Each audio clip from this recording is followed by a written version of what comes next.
Saudaraku, peristiwa tragis yang menghebohkan warga Kabupaten Aceh Tenggara dengan aksi brutal yang dilakukan oleh Ardi Syahputra.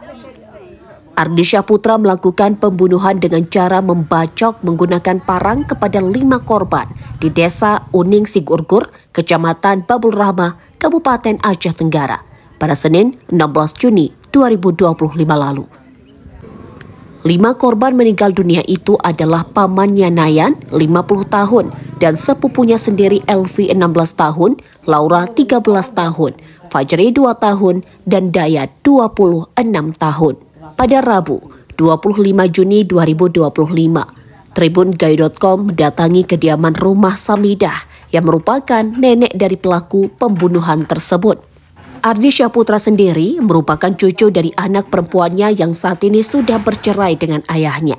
Samidah menerangkan bahwa ia sendiri sampai saat ini belum menyangka peristiwa itu terjadi kepada keluarganya. Ardi Syahputra selama ini tinggal bersama ayahnya di hutan belantara, kawasan ekosistem Gunung Lauser, tepatnya di Kompleks Kompas, Babul Rahmah, Kabupaten Aceh Tenggara. Pelaku pun sering turun dari hutan untuk membeli makanan dan isi pulsa, serta cas handphone dan keperluan lainnya. Namun, kedatangan Ardi Syahputra pada hari naas itu tak sedikit pun menaruh kecurigaan pada sang nenek.